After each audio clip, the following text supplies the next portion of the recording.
And now CCW News presents Holy Crap, This is Actually Happening! High Penalty Edition, March 28, 2024. I'm Chuck U. Farley. The big news this week is, of course, the due date of the arbitrarily assigned 8th Amendment violating $454 million fine for Trump's victimless non-crime of supposedly overvaluing his properties for loans that have long since been paid off in full, on time, making every party happy. Remember, folks, there was no actual trial, so he was literally found guilty of nothing. In a last-minute Hail Mary on Monday, the appeals court managed to knock it down to a slightly less obscene $175 million and gave him a generous 10 days to come up with that amount. Trump haters and mainstream media, but I repeat myself, absolutely lost their minds, saying that Trump was getting special treatment. This is true, as he is being prosecuted strictly for political reasons for practices that every other investor, alive or dead, has engaged in, but no other has faced charges for. Should all real estate investors be treated the same, New York City would go completely bankrupt in a day. Trump isn't too worried, though, as it will all most likely go away on appeal to higher courts, assuming there's any honest judges left. Meanwhile, it looks like he's got the dough. While it doesn't translate into instantly available cash, Truth Social went public this week and immediately became so popular that they had to shut down trading for a while. Lefties are so upset at its success that they're calling it a meme stock, mainly because the left can't meme. If campaign contributions or buying stock isn't up your alley, perhaps you could consider buying a Trump Bible. Yes, Trump is literally selling God Bless the USA Bibles. I swear I am not making this up. Of course, selling off his assets and paying exorbitant penalties seems harsh when he could just do what Dish Networks did. Pay 10% to the big guy. Or in Dish's case, less than 0.03%, but hey, what's a cool $113,000 between friends if it means the DOJ will dismiss a $3.8 billion fraud suit? After being ousted from the RNC for her inability to do her job, NBC hired Ronna McDaniel as a commentator in hopes of presenting the slightest difference of opinion in their far-left silo. Unfortunately, and predictably, the socialist snowflakes, also known as the staff of MSNBC, were so terrified of hearing anything from outside their safe bubble that the network had to immediately fire her and then publicly flog themselves for their indiscretion. They still have to buy out her $600,000 contract, however. Rapper Sean Kid Diddler Combs just had his LA and Miami homes raided by Homeland Security based on allegations of rape and human trafficking. Silly boy, everyone knows you only get away with crimes like that if you're Clinton adjacent or a friend of the big guy.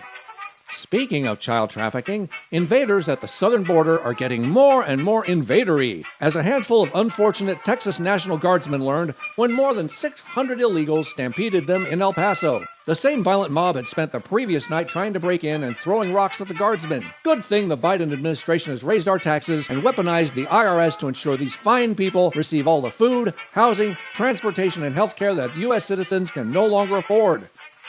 Better yet, why process them at all when you can just conveniently lose the paperwork and let them take over scot-free? Because the Biden administration failed to file the paperwork for more than 200,000 deportation cases, the courts had no choice but to simply toss them.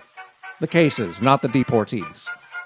As if pardoning terrorist invaders and importing flesh-eating Haitians weren't enough, the Biden regime is going even one step further by slowly releasing grizzly bears near rural neighborhoods where the U.S. Fish and Wildlife says, quote, the bears would be part of an experimental population which would give wildlife officials more options for killing or relocating bears that have run-ins with people and livestock. I don't invent it, folks. I just report it. While terrorist gangs are using TikTok to broadcast blueprints of New York and California's squatters' rights laws that allow them to literally take over someone's property without repercussion, a U.S. District Court judge in Illinois has also ruled that these foreign home invaders should be afforded full rights to purchase and carry guns as well. And just to make sure you, the actual U.S. citizen, can't protect yourself from these armed house hunters, the DOJ has created the National Extreme Risk Protection Order Resource Center, an overreaching red flag operation to ensure social workers, bitter neighbors, and angry exes determine which law-abiding citizen is or is not allowed the same gun rights as an illegal fence jumper. To ensure the largest possible numbers will continue to stream over the open border, Meat-eating vegan mayor Eric Adams is offering them prepaid debit cards. No, I swear, I am not making this up. In Washington state, prospective lawyers no longer have to pass the bar exam because competency is racist. Just like everything else Congress tries to cram down our throats, they took the TikTok ban bill and presto changeo, turned it into an unwieldy, overreaching censorship monstrosity. What should have been a one-line, single-subject bill became a 9-page piece of legislation that would allow the president to take down any social media company that might question his agenda or hurt his fifis. Of course, it passed with flying colors because, per tradition, only 2 representatives could be bothered to read the thing. In Ohio, a Somalian man won the Democratic primary by speaking only Somali and promising to represent only Somalians in the United States Senate. For the record, non-Somalians cannot run for any office in Somalia.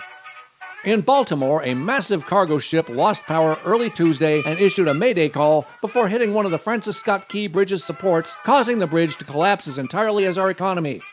Thankfully, the mayday allowed authorities the time to halt traffic, saving many lives. The bridge and its waterway was a major commerce thoroughfare between Washington, Baltimore, Philadelphia, and New York, so its absence will greatly affect trade all over the states and the rest of the world. Too bad none of the funds from the monster infrastructure bill actually went towards infrastructure. The mayor of Baltimore has declared a state of emergency as crews work around the clock to search for survivors, recover bodies, and clean up the mess. Because the cabbage-in-chief must make everything about himself, he immediately took to the air to tell another one of his signature whoppers about how he traveled that bridge many times by train, even though the bridge has never had a railway. For now, all traffic in the area is completely shut down, just like Biden's brain. For CCW News, this has been Holy Crap, This Is Actually Happening. I'm Chuck U. Farley. Good night, and may God help us.